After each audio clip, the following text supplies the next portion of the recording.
6月14号，美国总统拜登出席北大西洋公约组织峰会，而在前一天的 G7 峰会上，西方国家大谈中国人权问题，在北约峰会上得到延续，而北约也首次在军事层面上提到中国的安全挑战。据获悉，在北约峰会的声明中，中国占有很大的篇幅，而北约认为，如今他们正在面临来自中国的系统性挑战，其中包括中国参加俄罗斯的军事演习、中国的经济、政治和军事崛起、中国在海外大力投资基础设施等。北约秘书长斯托尔滕贝格直言，我们知道中国不认同我们的价值观，我们需要结成联盟共同努力。当北约首次把中国挑战作为议题时，很多地方值得我们去关注。我们知道北约成立的最初原因是为了对抗以苏联为首的华约组织，在苏联解体后，北约也将敌对的对象换成为俄罗斯，其成立的宗旨就是防止苏联或者俄罗斯势力向欧洲发动军事进攻。但是中国从来都不是华约成员国，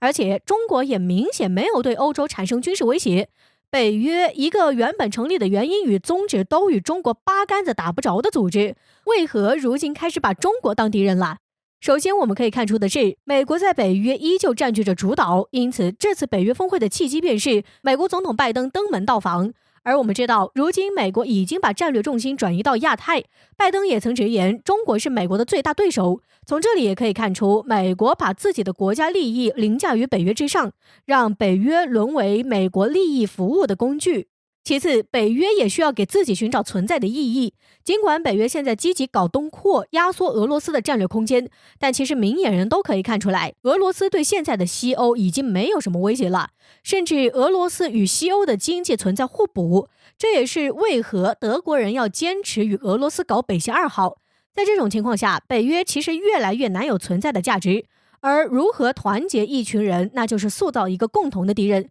既然俄罗斯的威慑力下降，那么把中国拉出来顶上，对于北约来说也无妨。再者，北约内部其实也面临着巨大的分歧，比如法国总统马克龙就直言，北约已经脑死亡。而对于一些北欧与东欧国家而言，这些国家本身与中国的经济联系并不紧密，同时又由于自身国力弱小，需要美国的关照，因此这些国家不建议冲在反华第一线。而欧盟与北约很多关于中国的议题，往往是这些国家挑起来的。从上述其实就可以看出，北约集团看似唬人，实际上也没有那么可怕。咱们真正的对手其实从来没有换过，而对方内部也并非铁板一块。未来很长一段时间，中西方的碰撞都将是国际主体，我们需要稳扎稳打。至于说要玩合纵连横，也不问问谁才是老祖先。根据外媒报道，近日美国总统拜登会见北约秘书长斯托尔滕贝格，而两人会谈的核心却放在了中国身上，双方达成了一项协议，那就是要抑制中国的经济增长和对先进军事能力的投资。至于为何要如此针对中国，北约秘书长给出了一个冠冕堂皇的理由：中国很快就会成为全球第1大经济体，拥有全球第2的国防预算以及规模最大的海军，并且中国正在大量投资先进的军事力量，但是中国不分享我们的价值观。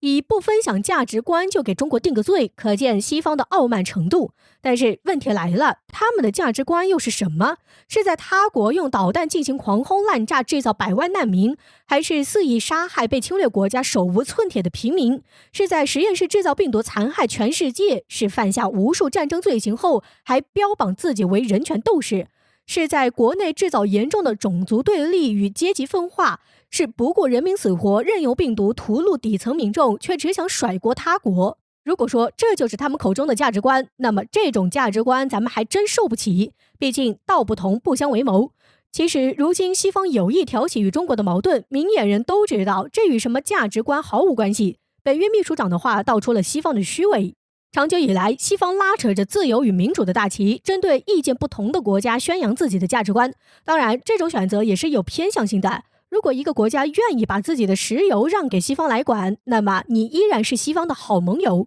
但如果一个国家并不愿意让利于西方，那么这个国家就会被打上邪恶国家的标签，等着美国大兵给你送民主与自由。随着中国国力迅速崛起，西方国家对中国产生了恐惧心理。100年来，西方制定了世界规则，不允许有挑战者出现，其他国家只有被吸血的命运，但是中国却喊出崛起与复兴。这样西方感到害怕，他们担心自己的王座总有一天被中国给拆掉，于是西方便开始要置中国于死地。至于价值观，那也只是一贯用来宣传的道具罢了，欲加之罪，何患无辞。一直以来，西方利用舆论工作对中国进行大量造谣与抹黑，凭空捏造出所谓的人权问题，并以此作为抨击中国价值观的依据。但是谎言说再多次也成不了真相，只会让自己的信誉被挥霍。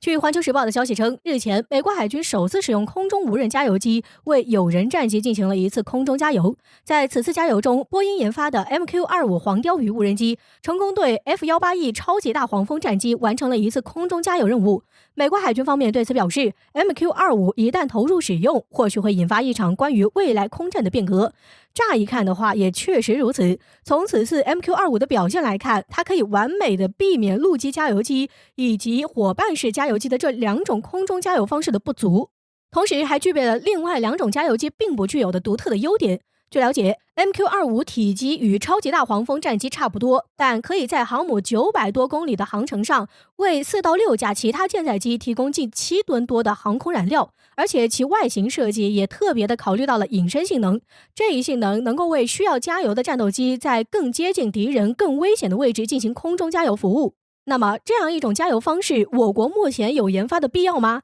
对此，有分析认为 MQ-25 是根据美国国情研制而成。一直以来，美国都相信我国的反介入地区拒止战略能够通过反舰弹道导弹将远隔千里的美国海军拒之门外。这一战略使得美国航母如果在我国的反舰弹道导弹射程内发动攻击，那么航母的生存将面临极大的威胁。而 MQ-25 的出现将大幅增加现有舰载战斗机的作战半径，以此来降低航空母舰的风险。尽管这样的做法不会让航母完全暴露在中国的反舰弹道导弹打击圈之内，但真要打起来的话还是比较难说。毕竟我国研发的东风 21D 和东风26这两种中远程弹道导弹已经发展的特别成熟了。所以说，虽然空中无人加油技术已被美国海军实现，但对于我国这就是个鸡肋。毕竟我国又不提倡霸权主义，根本没有必要使用这种方式来扩大战机的作战半径。不过话又说回来，美国海军的这种研发理念还是很有必要学习的。